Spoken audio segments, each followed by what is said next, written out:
Inter Milan are back. On the 7th of May 2025, they qualified for the Champions League final, just 2 years after Heartbreak in Istanbul. But this isn't just a story about one season. It's about a decade of struggle, transition, and resilience. This is the rise, the fall, and the rise again of Inter Milan. Let's rewind to 2023. Inter were in the Champions League final facing the might of Manchester City. The odds were stacked against them. A team built on structure and heart versus one built on billions and brilliance. Inter played with courage. They made City work for everything. But in the end, Rodri's goal sealed a 1-0 win for Guardiola's side. Inter walked off the pitch with pride, but also with pain. For many fans, that 2023 run felt like a high point.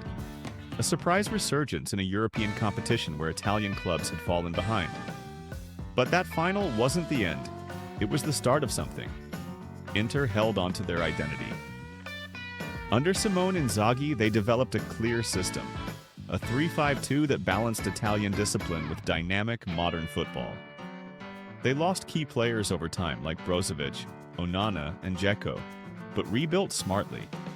They brought in hungry talent, rotated wisely, and maintained their domestic dominance.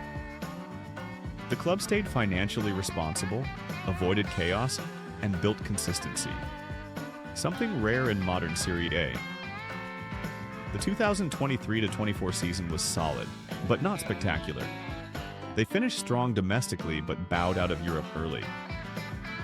Critics wondered if that 2023 final was just a one-off. But behind the scenes, Inter were sharpening. Players like Lautaro Martinez stepped into leadership. Nicolo Barella became the heartbeat of the midfield.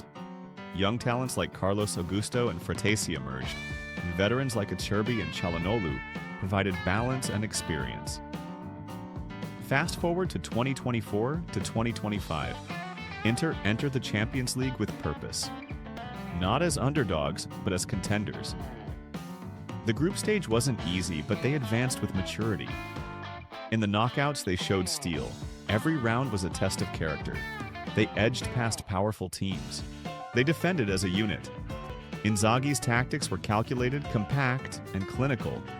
No wild flukes, just deliberate football, executed at a high level. And now they're heading to another final. This is a club that has seen it all.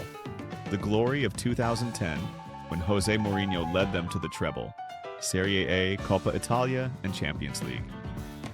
That season was legendary.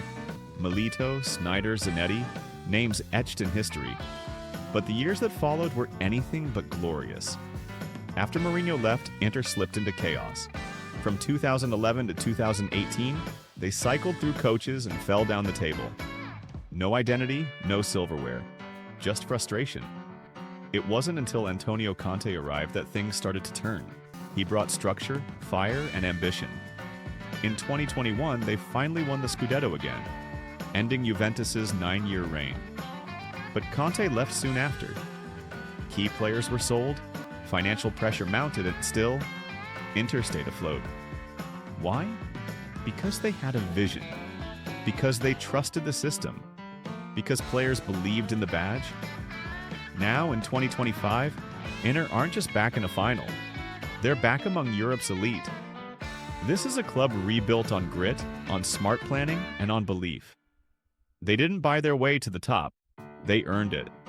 For the fans who stuck through the dark years, this means everything. Inter Milan, from heartbreak to hope, from struggle to strength, are once again 90 minutes from glory. And this time, they're ready.